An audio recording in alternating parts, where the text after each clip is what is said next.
ഇന്ന് നെയ്ച്ചോറിൻ്റെ കൂടെ കഴിക്കാൻ പറ്റിയിട്ടുള്ള നല്ല അടിപൊളിയൊരു ബീഫ് കറിൻ്റെ റെസിപ്പി കാണാം കേട്ടോ. അപ്പോൾ ഞാൻ ഇവിടെ 1 കിലോ ബീഫാണ് എടുത്തിട്ടുള്ളത്. നമ്മൾ കട്ട് ചെയ്ത് വാങ്ങിച്ചതാണ്, എന്നാലും ചില പീസൊക്കെ കുറച്ച് വലിപ്പമുള്ളതുണ്ടാവും. അപ്പോൾ അതൊക്കെ ഒന്ന് ചെറുതാക്കി കൊടുത്തു. വാഴൻ്റെലിയിൽ ഇട്ട് കൊടുത്തത് കാണുമ്പോൾ ഒരു ഭംഗി ഉണ്ടാവാൻ വേണ്ടിയിട്ട് വാഴൻ്റെലിയിൽ ഇട്ടതാട്ടോ. പിന്നെ വീണ്ടും ഒരു പാത്രത്തിൽ തന്നെ ഇട്ട് കൊടുത്തതാ. നല്ലോണം ഞാൻ കഴുകി എടുക്കുന്നുണ്ട്. അങ്ങനെ ഒരു 3-4 പ്രാവശ്യം കഴുകിയതിന് ശേഷം വെള്ളം ചോരാൻ വേണ്ടിയിട്ട് ഓട്ടപാത്രത്തിൽ ഇട്ട് കൊടുത്തിട്ടുണ്ട്. പിന്നെ കുറച്ച് സമയം ഇതിൽ വെള്ളം ചോരാൻ വേണ്ടിയിട്ട് വെച്ചിട്ടുണ്ടായിരുന്നു കേട്ടോ. അങ്ങനെ വെള്ളമൊക്കെ ചോർന്ന് വന്നതിന് ശേഷം നമ്മൾ ബീഫ് ഞാൻ കുക്കർക്ക് ഇട്ട് കൊടുത്തിട്ടുണ്ട്.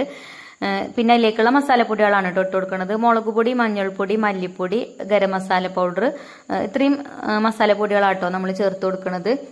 വലിയ ജീരകം പൊടിച്ചതും കൂടെ ചേർത്തിട്ടുണ്ട് കേട്ടോ. അത് സ്കിപ്പ് ചെയ്യരുത്. നമ്മൾ ബീഫൊക്കെ കറി വെക്കുമ്പോൾ എന്തായാലും വലിയ ജീരകം ചേർക്കണം. അപ്പം അതും ചേർത്തിട്ടുണ്ട് കേട്ടോ. ഞാൻ വീഡിയോയിൽ പറയാൻ മറന്നതാണ്.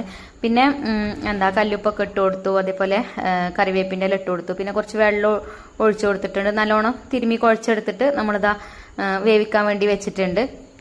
അങ്ങനെ അത് വേവിക്കാൻ വെച്ചതിന് ശേഷം പിന്നെ ഞാൻ വേഗം അതിലേക്കുള്ള സവാള, തക്കാളി, ചെറിയ ഉള്ളി, വെളുത്തുള്ളി അങ്ങനെയുള്ള ഐറ്റംസ് ഒക്കെ തൊലി കളഞ്ഞൊക്കെ റെഡിയാക്കി വെച്ചിട്ടോ. അങ്ങനെ കുക്കർ ഹൈ ഫ്ലെയിമിലിട്ടിട്ട് ഒരു 5 വിസിലും ലോ ഫ്ലെയിമിലിട്ടിട്ട് ഒരു 2-3 വിസിലും അടുപ്പിച്ചെടുത്തു. എന്നിട്ട് ഞാൻ ഫ്ലെയിമൊക്കെ ഓഫാക്കി കൊടുത്തിട്ടുണ്ട്. ഇപ്പോൾ വെന്തിട്ടുണ്ടാവും കേട്ടോ ബീഫ്.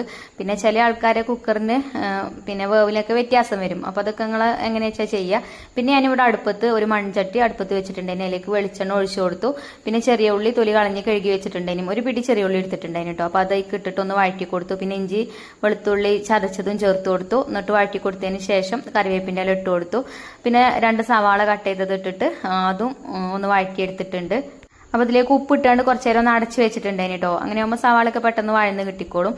പിന്നെ പച്ചമുളക് ഇട്ട് കൊടുത്തു. ഇനി മസാലപ്പൊടികളാട്ടോ ചേർത്ത് കൊടുക്കുന്നത്.